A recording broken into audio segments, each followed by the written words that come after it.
পুরো ভারতবর্ষ এবং পুরো এই রাজ্যে সবাই আমরা জানি যে বিগত ২৪ মাস ধরে ২ বছরের মতন হতে গেল মণিপুরে একটি বিশাল সংকটে মণিপুরের মানুষরা দাঙ্গায় এবং রোজ তাদের পেছনে তাদেরকে গুলি মারা হচ্ছে, রোজ মেয়েদেরকে নৃশংসভাবে মেয়েদেরকে নগ্নভাবে হাঁটানো হচ্ছে, রেপ করা হচ্ছে।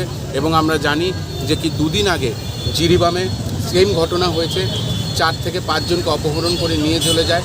কিন্তু আমরা দেখেছি আমাদের প্রধানমন্ত্রী শ্রী নরেন্দ্র মোদী উনি চুপ, আমাদের হোম মিনিস্টার অমিত শাহ উনি মণিপুর নিয়ে কোনোই কথা বলছে না।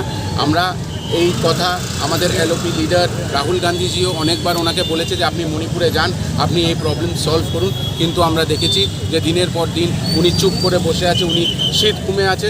এবং প্রত্যেক দিন মণিপুরে কোথাও মার্ডার হচ্ছে, কোথাও মানুষকে অপহরণ করে নিয়ে যাওয়া হচ্ছে, মহিলাদেরকে নির্যাতন করা হচ্ছে, নগ্ন রাস্তায় হাঁটানো হচ্ছে।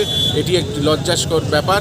এবং সবচেয়ে ইম্পর্টেন্ট কথা, এটি গভর্নমেন্ট রিপোর্টসে দেখা গেছে যে এখন পর্যন্ত 60,000 60,000 লোক বেঘর হয়ে রয়েছে। 317 জনের মতন এখন পর্যন্ত মারা গেছেন, মার্ডার করা হয়েছে। আর 7,000-এর থেকেও বেশি লোক ইনজোর্ড।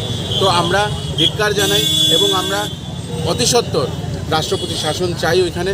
এবং আমরা ত্রিপুরা প্রদেশ যুব কংগ্রেসের পক্ষ থেকে একটি আওয়াজ তুলতে চাই যে আপনি শীতঘুম থেকে উঠুন মোদিজি, এবং শীতঘুম থেকে উঠে মণিপুর যেটা ভারতের একটি অঙ্গ, সেই মণিপুর রাজ্যটাকে বাঁচান।